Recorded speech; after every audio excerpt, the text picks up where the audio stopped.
You know, for nearly 2 decades, I've worked at the highest levels of global football. I've been one of the rare Nigerian voices respected intellectually on the world stage. But it seems that for some, and I repeat, some of my own countrymen, that's exactly the problem.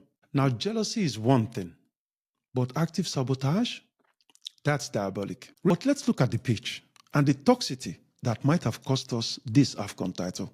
We are confusing talent with license. Victor Osimhen is world class, but talent is not a license to destroy team chemistry. Look at the evidence. Since that public outburst against Ademola Lookman, one of our brightest lights, Lookman became a shadow of himself, and we lost the bite. When you publicly diminish your teammates, you break their spirit. You destroy the very confidence a team needs to survive a semi-final. Against a team as tactically sharp as Morocco, we needed our best players at 100%. Statistically, Ademola Lookman was the most dangerous player in the tournament until that public verbal abuse broke his focus. You cannot expect a playmaker to perform miracles on the pitch when he has been demoralized by his own teammate. The conflict did its damage. We didn't just lose a game, we lost the psychological edge we needed to win. What is worse, and frankly, what is most dangerous for our football, is the fan culture that now tolerates this. We have reached a point where anybody who dares to point out the truth is immediately attacked or threatened online by a mob of followers. We are breeding a culture of entitlement where the player is treated as a god and the nation is treated as an afterthought. When did it become a crime to demand discipline? Scoring goals for Nigeria doesn't give you a license to disrespect certified legends like Finidi George or Victor Ikpeba. It doesn't give you the right to disrespect coaches or teammates. If goals alone justified arrogance, what should the legends who actually put Nigeria at the pinnacle of world football, like Amokachi, Amunike, Okocha, Babangida, and myself, do? Walk on people's heads? No. We respected the jersey. We realized that victory is temporary, but character is permanent. Our untouchable star was subbed off 3 minutes before the most important penalty shootout of the tournament versus Morocco. I'll give you an example of what I mean.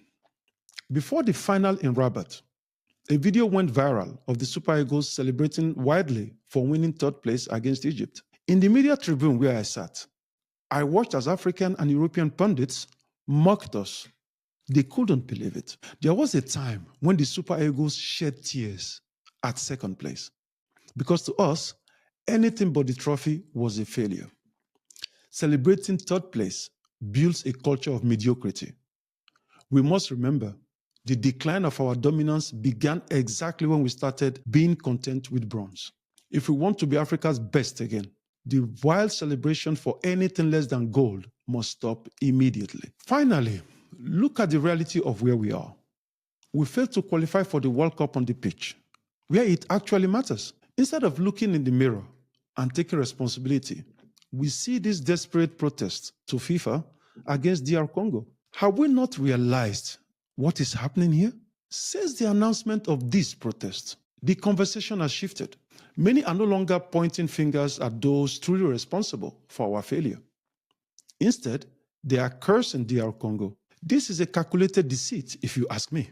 Democratic Republic of Congo used these same players against Cameroon before playing us, and they used them right here in the AFCON without any issues. This protest is solely aimed at creating a false narrative that we were robbed. We are trying to qualify through an office instead of through goals, tactics, and hard work. My colleagues and I have been owed for services rendered for years and stayed silent for years. But I won't stay silent about the downfall of our football. We need to get back to being respected, not just a cautionary tale. Many people ask me how I handle the lies and the sabotage. My answer is simple. In Abavo Delta State, our elders have a saying: the person who tries to stop a moving train is only looking for a way to be crushed. You can try to sabotage my name or block my path, but you cannot stop what God has already set in motion. My records are in the history books, and my work is visible on the global stage. You are shouting at a train that has already left the station.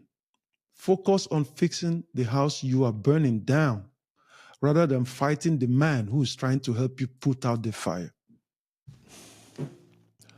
I didn't speak during the tournament because I didn't want to be a distraction. I let the football do the talking. But now that the trophy has been decided, it's time for the truth.